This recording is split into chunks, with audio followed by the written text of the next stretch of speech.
Kailangan ko makausap si Kamya. Pumunta ako dito dahil wala ako ibang pagpipilian. Hindi niya naintindihan ang katwiran nito. Matalik na magkaibigan si Drake at ang kuya mo. Kaya dapat simple lang ang bagay na to sa'yo, Faye. Ba't di ka pumunta sa bahay ni Drake? Umuwi na mag-asawa sa kanilang tirahan mula sa Boracay. I know. Binalaan ako ni Kuya Liz na imposibleng pumayag si Drake sa imbitasyon namin na mag-witness siya. May problema mag-asawa sa pamilya Crawford and you're here because you believed I could help? He asked sarcastically. Natigilan si Faye, lalo na't hindi inaasahan ang kanyang tugon dito. Hindi ba nito alam na nahihirapan siya sa sitwasyon nila? May problema na siya kay Drake at ayaw niyang dagdagan yon. Bakit pa ginagawa ni Faye to sa kanya? Kael, I just want to talk to Kamya. Sumusukong tumango siya. Tinawagan niyang sekretary niya at sinabihan tong papasukin nilang basta si Kamya sa opisina niya. Hindi niya maiwasang lumamig sa kanyang pakikitungo kay Faye at tingin niya hindi na palagay daw ng dalaga, lalo na't dadalawa sila sa malit na silid. Nagpunas to ng luha. Para kung tanga. Ako ang humiling na lumayo ka pero ako ang nagpunta rito. I need to focus on something else to distract myself from the sadness I'm in at home. But I guess my timing was not always good. Palagi na lang. Bahagya siyang nakonsensya. Naalala niyang may dinaramdamang nanay nito. Kamusta ang mommy mo? She's not okay? Nagtuloy-tuloy ang luha nito. Tumayo siya para yakapin ang babae. Hinayaan niya tong sumuporta sa kanya kahit ngayon lang. Malapit din siya sa ina ng dalaga at ramdam niya ang pinagdadaanan nito. Tila tinutusok ang kanyang dibdib sa biglang dinadala ni Faye. I'm ashamed because of what happened that night. Naghahanap ako ng tsansa para sabihin sa fiancé ko na niloloko ko siya. Umiiyak to sa kanyang dibdib. Umisang linya ang labi ni Kael. Lalong gumugulo ang isip niya. Nais niyang sabihin na nakanda siya na tanggapin ito. Ngunit ayon na naman siya at balik na naman sila sa pinakasimula ng problema. Magiging masaya ba sila ni Faye kung iaalay niya rito ang langit at lupa? Kung buong ang kanila ay parehas tutol sa kanilang relasyon. Nakapagtataka, ayaw niya nang magpadalos-dalos sa kanyang damdamin. Kailangan niyang kumalma at bigyan ng oras ang sarili niya. Alam ba niya na namatay ang anak natin noon? Kuryosidad niyang tanong. Patungkol sa nobyo nito, umiling si Faye. Kailangan may paalam sa kanyang lahat, Faye. Doon mo malalaman kung mahal ka ng nobyo mo. I'm scared. Lumuluhan itong tugon. Kumuha siya ng tissue at saka pinunasan na ang pisngi nito. Hindi naman nagtagal na makabawi na rin si Faye. Kailangan ng ayos ng pakiramdam nito kung nais itong makausap si Kamya. Habang yakap at pinakalma ang dalaga, marahas ang pagbukas ng pinto at niluwanaon si Kamya. Nabigla ito sa nasaksihan. Nakakonsensya siya dahil kaibigan nito si Danica. Nakakonsensya rin siya dahil tila to na corner sa salid na yon. Nagpunta si Kamya sa opisina ni Kael matapos na ilang araw niyang kasama si Drake. Personal siyang inihatid ng kanyang asawa, ngunit nanatili ito sa sasakyan. Tila to batang nagmamaktol sa pamilya. Wala talaga tong panang bumalik muna sa Crawford Group kung hindi manghingi ng tawad sa kanya si Master Crawford. Sa mga ganitong maliliit na bagay niya, napapatunayan na mahal siya ni Drake. Wala na yatang magbibigay pa sa kanya ng ganitong klaseng respeto at pagmamahal. May kasalanan ka sa akin. Bakit di mo man lang sinabing magkapatid kay ni Orion? Yon ang pinadala niyang mensahe habang umaakyat ang sinasakyang elevator. Danica, sorry. Ayoko kasing pag-isipan mo ako na masama eh. Kamya, what about Drake? Alam mo bang asawa ko siya? Danica, I am not. I'm telling the truth.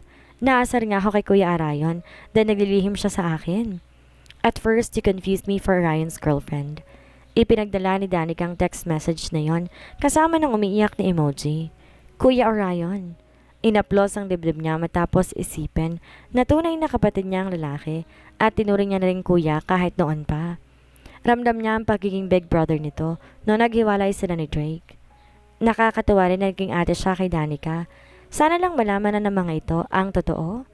Inihintay niya si Mr. Arveso na magtapat sa mga ito. Nakarating sa palapag ng opisina ni Kael ang sinasakyan, kaya binalik niya na sa bag ang cellphone. Good morning, Kamya. Naghihintay na si Boss Kael sa loob ng opisina niya. Pumasok ka na lang. Anang sekretarya ng lalaki. Ngiti ang sinagot niya rito. Diretso lang siya na pumasok sa loob ng silid ng opisina ni Kael matapos niyang nalaman ang nararoong lalaki. Naroon sa loob si Kael, ngunit hindi ito nag-iisa. Mabilis na naghiwalay ang dalawa na sa tingin niya ay nagyakapan. Oops, sorry. Akala ko kasi mag-isa ka lang. Pinatuloy ako ng sekretarya mo. Sa pagkakaalam ko walang nobya si Kael. Isang mestisang babae at nakasuot ang pencil skirt ang kasama nito sa loob. Mrs. Crawford? Tumayo ang babaeng kausap nito at lumapit sa kanya. Yes? I am Faye Burnham. Nakipagkamay ito sa kanya. Nilingon niya si Kael na tahimik. Nag-iwas ito ng tingin. I know your husband, but knowing Drake, nagkamot to ng pisngi at napangiwi. Ah, kapatid mo si Liz? Dahil sa apelido nito kaya't nahulaan niya ang relasyon ng babae sa matalik na kaibigan ng asawa niya. It is nice to meet you. Sumeryoso ang babae. I'm here to talk about my client, Camila Sanchez. Nabigla si Camia sa sinabi nito at tuluyang nawala ang kanyang ngiti. I'm here to encourage you to participate as a witness against William Montalco and his friends.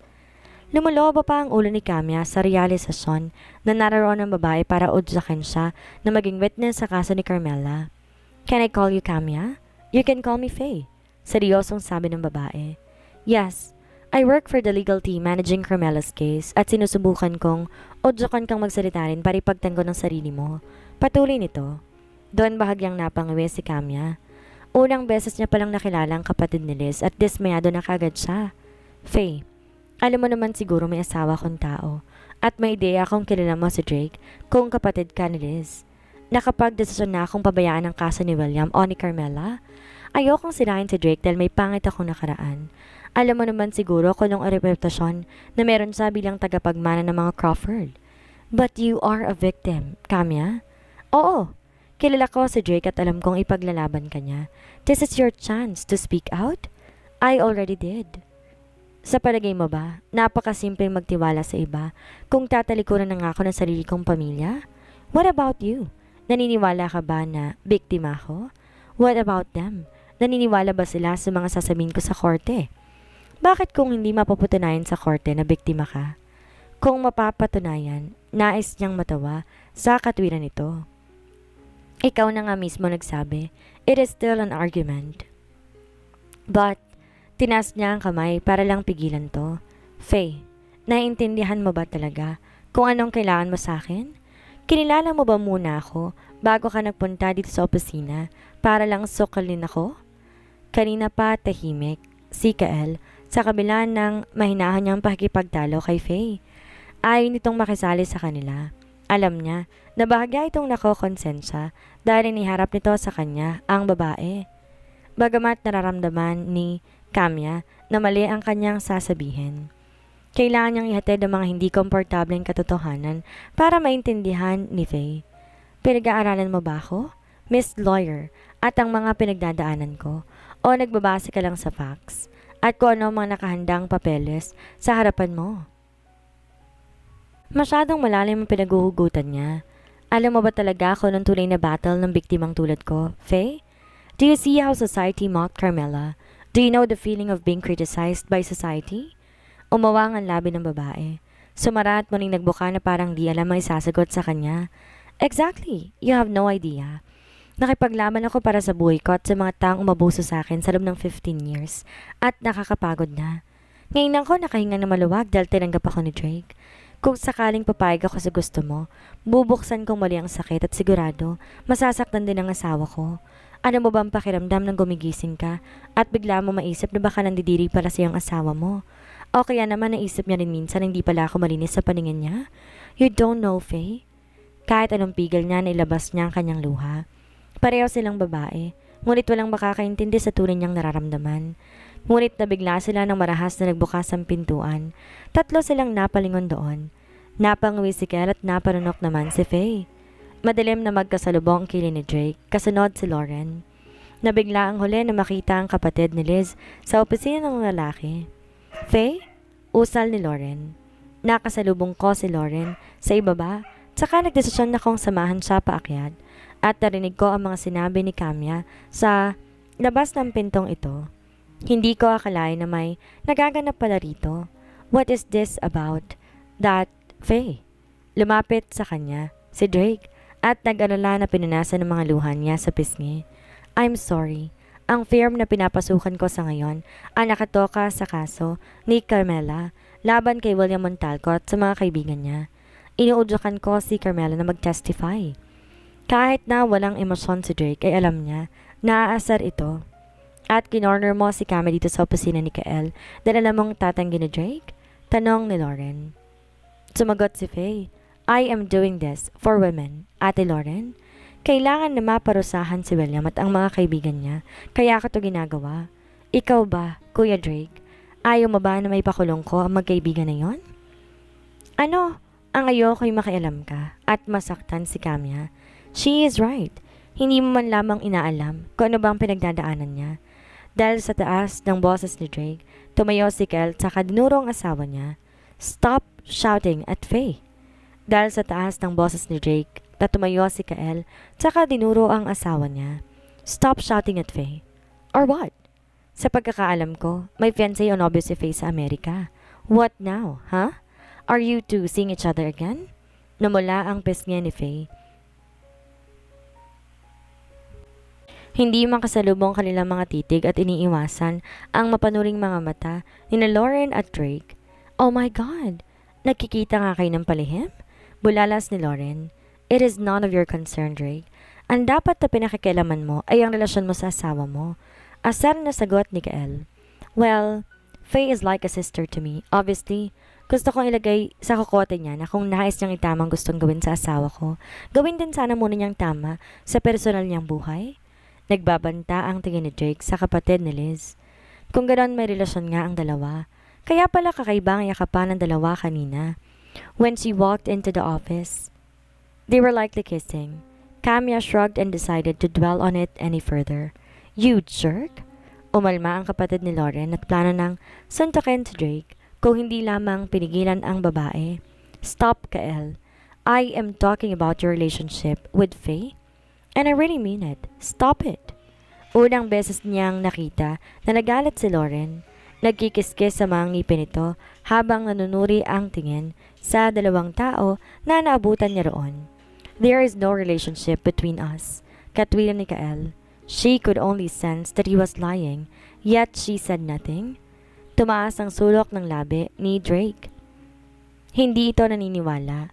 Dumiin ang kapit niya sa kanyang asawa, tsaka tiningnan para lihim na hilingin na umalis na nga sila doon. Tubig at langis ang turingan ni Kael at Drake sa isa't isa at malabong magkaayos sa mga to, lalo na kung ganon kasali sila sa usapan. We're leaving. Paalam ni Drake at saka siya giniya pa upo sa may pintuan. Camia? Tawag muli ni Faye, kaya siya lumingon. Humina na ang tono nito. Please, hayaan mo nang madigdigan ang biktima ni William at iba pa.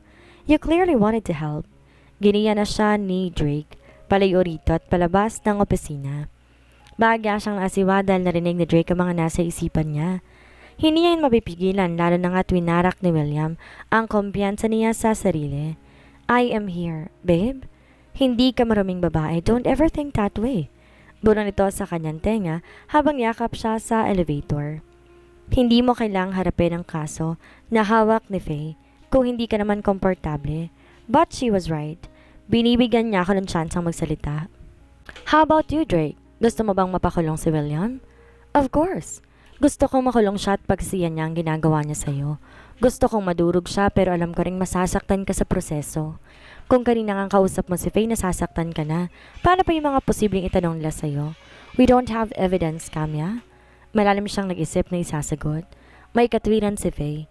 Hahayaan ba niyang tumakas na lang sa nakaraan ng walang ginagawa? Ngunit may katwiran din si Drake. She is currently wrestling with an internal conflict and is uncertain about how to proceed. Pero gusto mo bang lumaban ako at magsalita laban sa mga kaibigan ni William kung sakasakali? Parehas tayong masasaktan sa posibleng resulta. Camia, as your husband, I absolutely want you to fight. Fight because you're telling the truth and will continue to do so. Fight because you deserve justice. Then, let's fight. Nagkaroon ng di magandang pagkakaunawan sa kanya, kay Lauren at Kael. She was guilty, especially when she made Camia cry. Nagising na lang siya sa realidad ng sunduin nito ni Drake na galit sa kanya. Umamin nga kayong dalawa. Nagkaroon na naman ba kayo ng relasyon? Ani Lauren na tila ba daig pa ang pulis sa pag-iimbestiga. Naluha si Faye. Buhay pa sa kanyang alaala na pag-usapan nila ni Kael ang mga halik nito. Alam niyang pagtataksil iyon sa relasyon ng kanyang nobyo, ngunit meron siyang magagawa. Kapag natapos nga ang kaso ni Carmela, babalik siyang muli sa kanyang nobyo sa Amerika para personal na makausap ang nobyo niya. Sa ngayon, kailangan niyang ilipat ang magulong isipan niya at ang kaso ni Carmela ang best option niya. Tama si Kael. Kailangan niya ibahagi sa nobyo niya na nakunan siya nung 18 para lang kung sakaling magkaroon nun siya ng komplikasyon dahil sa nakaraan. Hindi to mabibigla. Hindi may iwasan na maisipan niya ng anak dapat nila ni Kael. The baby must be probably 7 years old by now. Why are you crying, Faye? Tanong ni Lauren.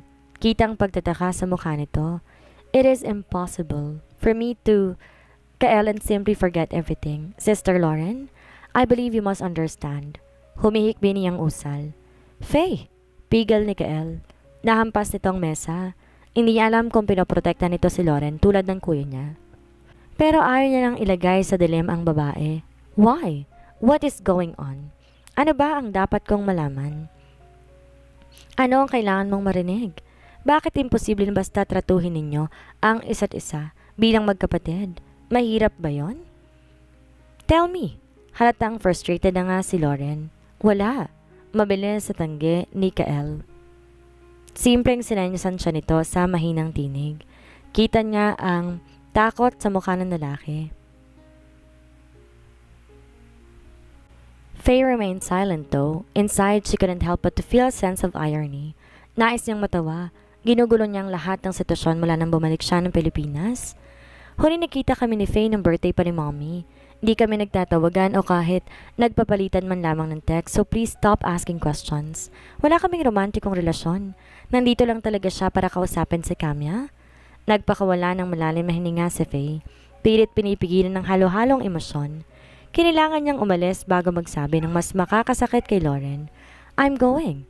Salamat sa tsaa at saka sa oras. Pasensya na rin sa abala. Dinampot niya ang kanyang bag at tinungo na ang pintuan. Faye! Huling tawag ni Lauren ngunit hindi niya na ito inintindi pa. Mula sa kanyang bag hinugot niya ang sunglasses para takpan ang namumugtong mga mata at ang mga luhang hindi mapigilan. Kinastigong sarili dahil sa pagiging makasarili. Malayong malayo sa kanyang matapang na aura kapag nakikipagdebatihan sa loob ng courtroom. Anong dapat kong malaman, Kael? Pangulit ni Lauren. Nagpatuloy sa pagkakaila si Kael dahil ayaw niyang saktan ng ate niya. Ayaw niyang makonsensya to dahil may pangit siya nakaraan kay Faye. Malaking bahagi rin naman sa nakaraan ay kasalanan niya. Habang nakatingin kay Lauren, nag-ipon ang lakas ng loob si Kael. Naihayag ang isang bahagi ng katotohanan na ginawa niya sa kanilang nakaraan at sinabi, I intentionally broke her heart 7 years ago dahil gusto kong gumanti kay Kuya Liz sa pag-iwan niya sa iyo at sa mga chismis na lumaganap tungkol sa pamilya natin. Napasinghap ang babae sa narinig. No way! Bakit mo nagawa yun, Kael? Aminado kong laro lang talaga ang relasyon namin nung una. I was just 20 and masyado pa akong pasaway noon. Isa yon sa mga rason kung ba't siya pinadala ni Kuya Liz sa Amerika para iliw sa akin. Alam mo na ang tungkol doon. My lover at the same time was genuine.